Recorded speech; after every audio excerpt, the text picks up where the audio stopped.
Welcome back to my channel happy with পা family. কেমন আছেন সবাই? আশা করি ভালো আছেন, আমরাও ভালো আছি। আবার একটা ভিডিও নিয়ে চলে এলাম সকাল সকাল। এখন বাজছে 6টা বললামই। এখন আমরা যাব তারামাকে দর্শন করতে, সেই জন্য একটু দেরিতে, কালকে লেট নাইট হয়ে গেছিলো অনেকটাই। এসেওছি 10:30, তারপর খাওয়া দাওয়া করে শুতে শুতে প্রায় 12টা বেজে গিয়েছিল। এই দেখো সবাইকে রেডি করে দিয়েছি, আমি স্নান করেছি। আর ঠাকুরমশাই আসবে বলেছি, পান্ডা যাকে বলে, সে আসবে 6:30টায় বলেছে, তাই আমরা রেডি হয়ে গেছি অলমোস্ট। মিস্টারও রেডি হয়ে গেছে। চলো আমি বেটু আর মাম্মা গিয়ে নিচে নাবি, ও অনেকক্ষণ ধরে ওয়েট করছে নিচে উনি, তো আমরা গিয়ে নাবি। তারপর মিস্টার বললো চাবি দিয়ে আমি আসছি। আর অনেকটা রাত্রে শোয়া হয়েছে, আমিও অ্যালার্মটা বাজছিল, আমি 5:30 অ্যালার্ম দিয়েছি, একটু বন্ধও করে দিয়েছিলাম। আর 6:45 15 মিনিট একটু ন্যাপ নিতে ভালোই লাগে। তারপরে উঠে পড়েছি ধর্মর করেই, কারণ উনি অনেকক্ষণ ধরে ওয়েট করছেন এই জন্য। আর বেটুকে তো রেডি করাতে দেরি হয়, বেটুকে ব্রাশ করাতে হবে, কোথায় যাব তো অনেক কোশ্চেন। সকালে ঘুম চোখে উঠতে পারছে না, একটু শুই করছে। চল বাবা আজকে পুজোটা দিয়ে আসি সকাল সকাল, না হলে তো ভিড় হয়ে যাবে। আর মিস্টারও যাবে বললাম, আমি বোলপুর যাবো আমরা এখান থেকে পুজোটা দেওয়ার পরই, কারণ ওখানে মিস্টারের ক্লায়েন্টরা সব ওয়েট করছে, মিস্টারের একটা স্পট ভিজিট আছে সেই জন্য। আর দেখো বলতে বলতে আমরা লিফটে উঠেও পড়েছি। সুইমিং পুল দেখতে পাচ্ছ? চলো এসে গেছে, এসে গেছে রিসেপশনে। চলো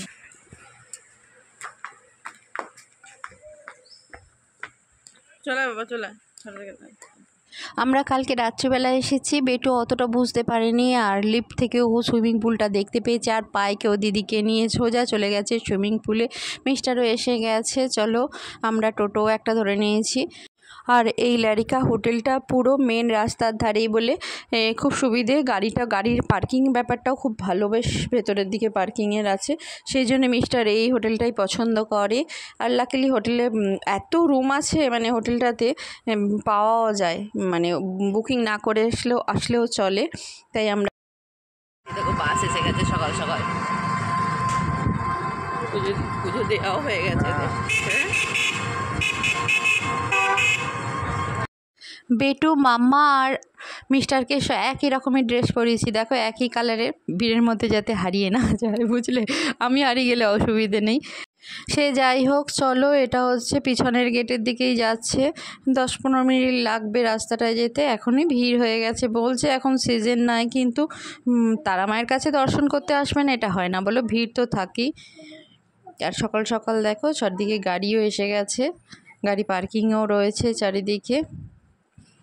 আর আমি পরেছি একটা কটনের একটা শাড়ি, আর এই শাড়িটা খুব নরম, জানো তো, এই ধরনের ছাপা শাড়ি না, কিন্তু এই ধরনের শাড়ি পরতে ভালো লাগে, একটা নতুন কিনেছিলাম, নতুন ছিল তাই পরে নিয়েছি এটাই আমি। আর ব্লাউজটা হচ্ছে অন্য একটা শাড়ির ব্লাউজ, জানো, ওটাও নতুন ছিল, সেই জন্য নিয়ে চলে এসেছি। এই দেখো এসে গেছি আমরা। টোটো থেকে নেবে এবার হাঁটতে হাঁটতে যেতে হবে, এখানে গলিটাতে তো আর টোটো ঢোকে না, এবার হাঁটতে হাঁটতে যাচ্ছি আমরা। আর একটা দাদা জবা ফুল নিয়ে ঘুরছে, জানো তো, বলছে যে 108টা জবা ফুল আমাকে দিতে চাইছে, কিন্তু যিনি আমাদেরকে নিয়ে যাচ্ছেন তিনি বারণ করছেন নিতে হবে না, কিন্তু আমার কি জানি মনে হলো মা হয়তো টেনেছে প্রথম থেকে, আমি নেবো করছি। মিস্টারও চলে গেছে, কিন্তু আমার একটু খুঁতখুত করছে, তাই আমি নিয়ে নিলাম, বলছে অনেকক্ষণ থেকে। যাই হোক, মায়েরকেই তো দেবো, সেই জন্য আমি নিয়েই নিলাম। এই দেখো আমাদের যিনি নিয়ে যাচ্ছেন তিনি সাইকেলে করে আগে আগে হেঁটে হেঁটে যাচ্ছেন, আমরা পিছনে আছি।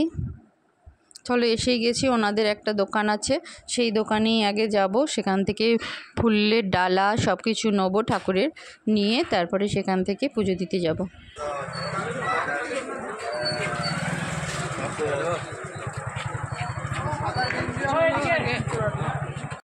এই দেখো আমরা এসে গেছি এই দোকানটাতে, এইখানে থেকেই আমরা ঠাকুরের ডালা নেব। উনি সব গঙ্গা জল দিয়ে দিচ্ছে, নাম গোত্র সব লিখতে বলছে। মিস্টারের নাম লিখবে না, বেটু আর মামার জন্য পুজো দিচ্ছি, ওদের নামেই একটুখানি সংকল্প করে দেবে। কিন্তু এত ভিড় থাকে, রাস্তাটা কিন্তু ফাঁকা, সো পিছনের দরজা দিয়ে যাচ্ছি বলে সেই জন্যই ফাঁকা কিনা জানি না, কিন্তু খুব একটা ভিড় লাগলো না, তবে লাইনে কত ভিড় আছে জানি না যদিও এখানে সব রকমই ব্যবস্থা আছে, তুমি লাইনেও দাঁড়াতে পারো অনেকক্ষণ, প্রচুর টাইম লাগবে, আবার তো জানোই আর কিছু বলার নেই তাই আমরা দাঁড়িয়ে আছি। ওরা তবে ওনারা কিন্তু জোর করেন না, তোমাকে যে টাকার লাইনেই দাঁড়াতে হবে, টাকা দিয়ে দর্শন করতে হবে বা এমনি দর্শন করতে, ওরা কোনো রকমের জোর করে না। মিস্টার বললো যে না বেটুকে নিয়ে, আর মিস্টারের তো সময়ের তোমার ব্যাপার আছে বলো, অনেকটা টাইম বেটুকে নিয়ে থাকাও যাবে না, আর মিস্টারও বেরোবে এখান থেকে, ইলামবাজার যাবে মিস্টারের যেতে প্রায় 3.5 ঘন্টা মতো লাগবে, আমাদের আবার বোলপুরে রেখে তারপরে যাবে, সেই জন্য একটু দেরি হবে।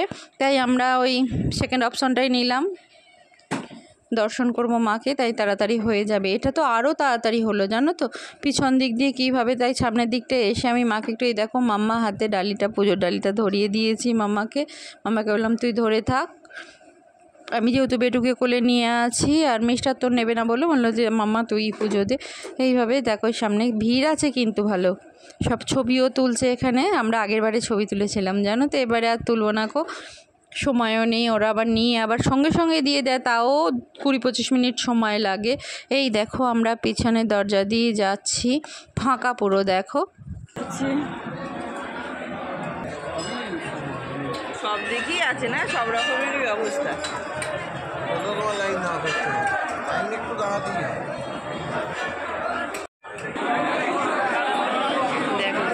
কত রকমের ভিড়।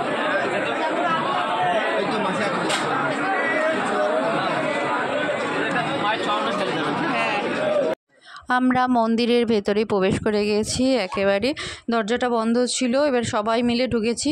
এবার এইখান থেকেই সবাইকে সব রকম দিয়ে দিচ্ছে জিনিসপত্র, আমাকে আলতাটা দিয়ে দিল পায়ে, মায়ের পায়ে ঢালার জন্য, আর এখানেই একটু পুষ্পাঞ্জলি দিয়ে নিচ্ছি, দেখো অঞ্জলি এখান থেকে, মানে মায়ের সামনে তো একটুখানি দাঁড়াতে দেয় কি না জানোই, সেরকম টেমনে ভিড় ঠেলে এবারও পাঠিয়ে দেয়, একেবারে চোখের দেখায় দর্শনটাই করতে পারি একটু, সেজন্য এখান থেকেই দেখো আমাদের অঞ্জলি দেওয়া করাচ্ছে, আমাদের না সবাইকেই, প্রত্যেকজনকেই করাচ্ছে। চলো আমাদের পুজো দেওয়া হয়ে গেছে, এটা দেবো না, ঠাকুরকে মালা দিলাম না, হ্যাঁ আমরা তো মালা দিই, সেটা মায়ের পুষ্প নিয়ে নেওয়া। চলো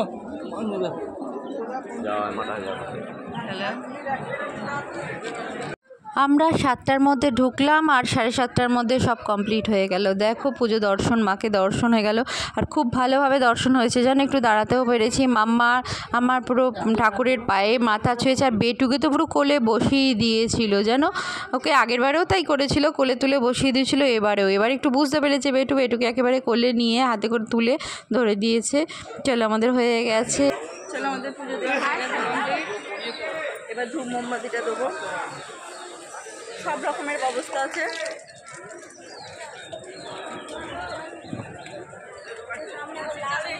ঠাকুর দর্শন করা আমাদের হয়ে গেছে, অঞ্জলিও খুব ভালোভাবে দিয়েছি, সবাই যেহেতু না খাওয়া আছে সবাই প্রত্যেকেই আমরা অঞ্জলি দিয়েছি।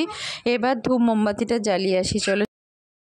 কিন্তু ভালো ভিড় আছে জানো তো, প্রচুর লাইন আছে, রাস্তায় তো আছে সেরকম ভিড়টা নেই, তো সকাল বলে আনাগোনাটা কম হচ্ছে, কিন্তু খুব ভিড় আছে, প্রচুর লাইন। দেখো এই যাচ্ছি আমি, এবার ধূপ মোমবাতিটা দিয়ে নিয়ে প্রসাদটাকে নিয়ে একেবারে সোজা হোটেলে চুকবো।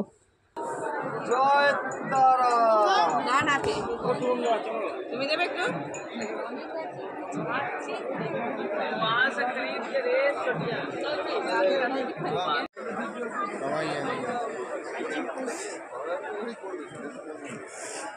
চলো আমাদের ধূপ মোমবাতি দেওয়া হয়ে গেছে। রাস্তা দিয়ে যখন আসছিলাম তখন কিন্তু অতটা ভিড় বুঝতে পারিনি, এখন দেখো যত মানে আরও ভিড় হয় হয়তো যখন অনুষ্ঠান থাকে, উৎসব থাকে মায়ের, কিন্তু এখনও শনি মঙ্গলবার উৎসব প্রচুর ভিড় থাকে, কিন্তু এখনও খুব একটা কম ভিড় নেই, কিন্তু ভালোই লাইন আছে। তবে ওয়েদারটা খুব সুন্দর জানো তো, সেই জন্য অসুবিধা হচ্ছে না কো। আর সকালবেলার দিকে ওয়েদারটা ভালোই থাকে, বেলা বাড়ার সঙ্গে সঙ্গেই অসুবিধা হয় গরমকালে, বলো এই এখন যে এত গরম, এই 9টা 9:30 পর থেকে আর বেরোনো যায় না, কিন্তু সকাল 7টা 6টা 7টার সময় কিন্তু ওয়েদারটা খুব ভালো থাকে।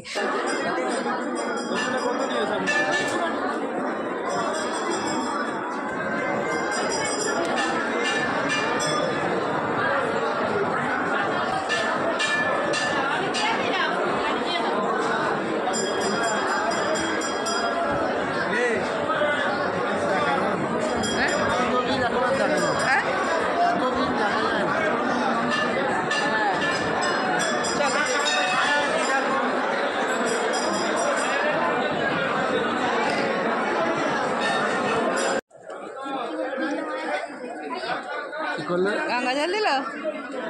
বসি বসি বসি, আমি আছি আমি আছি আমি আছি আমি আছি বাবা। বাবা তো আছে, কোলে নেওয়া যাবে না এখন, দাঁড়াও ভিড়। মুখে দিস তো বাবা। আচ্ছা ঠিক আছে,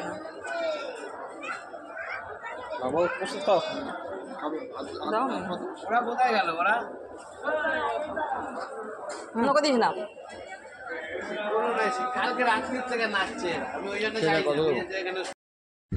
এই দেখো সবার হাতেই একটা তাগা গোছের পরিয়ে দিচ্ছে, কিন্তু বেটু তো হাতে কিচ্ছু রাখে না, পরিয়ে দিচ্ছে, চুপচাপ পরে নিচ্ছে, কিন্তু কতক্ষণ থাকবে জানি না, হোটেলে গেলেই মনে হয় খুলে ফেলবে। আমাদের হয়ে গেছে, চলো আমরা এবার ফিরছি।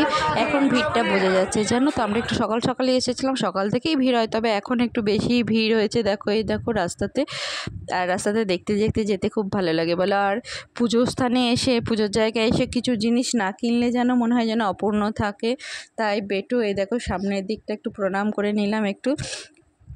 খুব ভালোভাবে পুজো দেওয়া হয়েছে, খুব ভালো লেগেছে। চলো একটু চা খাবো।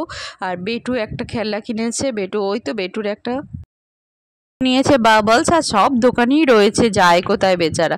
বাবলস হাতে নিয়ে নিয়েছে, মাম্মা একটা নিয়েছে আংটি। চলো আমরা চা খাই। ভিডিওটা এখানে এন্ড করছি। যদি ভালো লেগে থাকে please like, share, comment and subscribe করে দেবেন। পরের একটা ভিডিও নিয়ে খুব তাড়াতাড়ি ফিরে আসছি, ততক্ষণের জন্য বাই।